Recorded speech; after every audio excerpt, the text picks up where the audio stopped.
But rikutonzwa vanhu vachoti mama amai sezvinonzi Apostle TF Chiwenga pani pavakaita sexual intercourse, pavakaita intercourse naKristu, Kristu yakabata mimba akazozvara vanhu kuti amai amai. This is a wrong doctrine. Hallelujah, hama dzinodikana. Ayayayayayaya. Oza kune dzimwe dzidziso dzekuti vanhu vanenge vachitorasika. Vakagara masofa vakapfeka masutu. Vamwe vachidairira kuti ehe mama, ehe amai.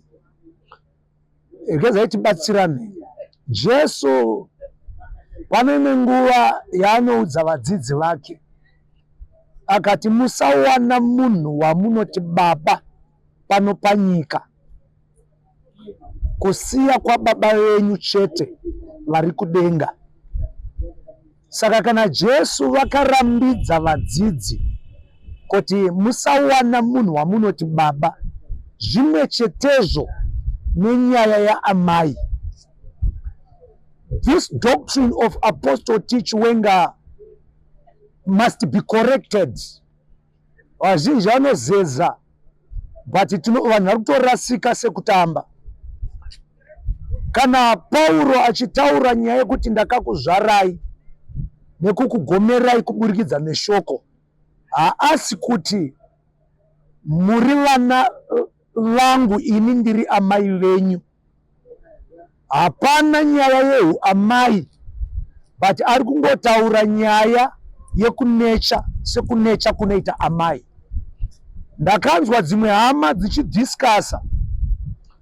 Mumwe akati tinoti amai nekuti vachivenga muapostora, saka pavakasangana naMwari, Mwari navapostora vakabva vazvara isusu vana. Chiwenga is not the church. Haasi mudzimai waMwari. Chiwenga is also a child of God. The church is the wife of Christ. The church is the bride of Christ. So when the church and Christ intercourse, ndo panobuda lana. Saka isusu tiri lana vaMwari, including every man of God. Vese vanozviti masiya, mighty men of God, oracle, machakadai vese vavai vanotoriwo vana vaMwari. Ngeza ndikupe John chapter 1 verse 14. Amavhesi aya akareruka, hatimbodi kuvhomora mavhesi anonzi anotyisa. Irori vhesi irori John chapter 1 verse 14 inoti kudii? Kune vose vakamugamuchira akalapa simba, kwete rekunzi maapostora, kwete rekunzi maoracle, kwete rekunzi vana mama sezvatiri kunzwa izvezvi kuti kuna ana mama. Vose vakamugamuchira kusanganisira TF Chiwenga. Kana akatogamuchira Kristu anotova mwana waMwari. Andizvo zvatiri kutaura. Saka dzidziso idzodzi, okay, ndikubatsirei. Kana for a doctrine to be established, it must be followed by a command. 1, from Christ Jesus himself. 2, from early apostles. Saka hatina patakaudzwa naKristu kuti maapostora, imi maapostora ndakukusiyai pano panyika, muchazonzi vana amai kune ava vachatera vhangeri renyu.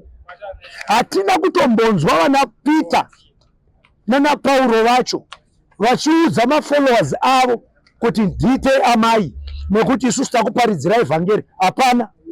But unotonzwa kuti ma-early apostles, they would resort themselves to be called brothers and sisters. You would hear Paul addressing Peter as his brother. You would hear Aquila and Priscilla addressing each other as the brothers and sisters. But rikutonzwa vanhu vachoti mama amai. Sezvinonzi Apostle TF Chiwenga pani pavakaita sexual intercourse, pavakaita intercourse naKristu, Kristu yakabata mimba vakazozvara vanhu kuti amai amai. This is a wrong doctrine. Unoziva kuti vanhu vakafunga kuti vakuziva stereki, mukufunga kuzivisisa kwavo, they become fools. God bless you.